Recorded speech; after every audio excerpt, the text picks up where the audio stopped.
अस्सलाम वालेकुम, welcome to my YouTube channel दुआ और वजीफ़ा। नाज़रीन, आज इस टॉपिक के बारे में बात करने जा रही हूँ, वो है कैंसर या सरतान। अल्लाह ताला से दुआ है कि अल्लाह ताला हमें इस जैसी मुल्क बीमारी से और तमाम बीमारियों से शिफा अता फ़रमाए। लेकिन आज के दौर में ये बहुत ज़्यादा आम हो चुकी है और बहुत सारे लोग अपनी ज़िंदगी से हाथ धो चुके हैं इस बीमारी की वजह से। तो ये वीडियो आप पूरी देखिएगा और आज हम रूहानी तरीके से देखेंगे कि इसका हम इलाज किस तरह से कर सकते हैं।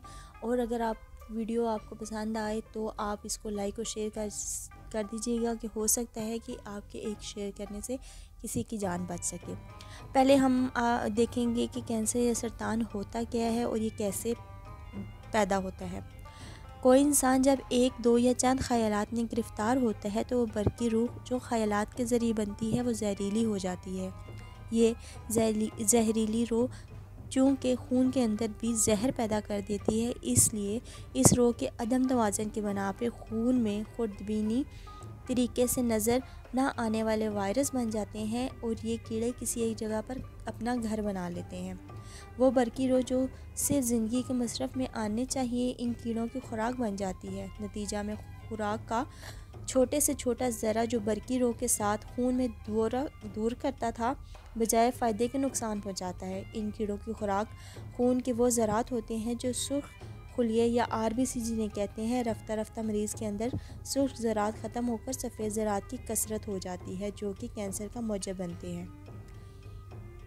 इल्म रूहानी की रूह से कैंसर एक ऐसा मर्ज़ है जो शरीफुल नफ्स और बाइख्तियार है, सुनता है, हवास रखता है। अगर इसे दोस्ती कर ली जाए और कभी कभी तन्हाई में बशर्तिया मरीज़ गहरी नींद में सो रहा हो तो उसकी खुशामद की जाए और ये कहा जाए, मियाँ कैंसर तुम बहुत अच्छे हो, तुम बहुत ज़्यादा मेहरबान हो, ये आदमी बहुत ज़्यादा परेशान है, इसे माफ़ कर दो, अल्लाह तुम्हें इसकी जज़ा देगा।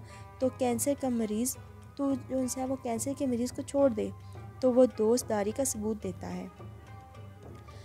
मरीज़ के लिए इस बात का एहतमाम करें कि मरीज़ के तमाम माहौल को पूरी तरह से सुर्ख कर दें। मसलन जिस कमरे में मरीज़ का क़याम है उस कमरे की दीवारें, दरवाज़े और खिड़कियों के पर्दे, यहाँ तक कि पलंग की चादरें, तकिए के ग़िलाफ़ वगैरह और यहाँ तक कि मरीज़ के पहनने के कपड़े भी हैं वो सुर्ख कर दें।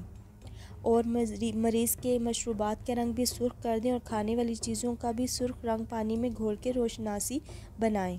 इस रोशनासी से आप एक तावीज़ में आपको बता रही हूँ, वो तावीज़ आप जो सा मरीज़ के गले में मुस्तकिल पड़ा रहने दें और बाकी 40 तावीज़ जो से हैं वो रोज़ाना एक एक करके 40 रोज़ तक पानी से धोकर उस मरीज़ को पिलाएं तो इंशाअल्लाह ताला ये मर्ज़ जो है वो ख़त्म हो जाएगा।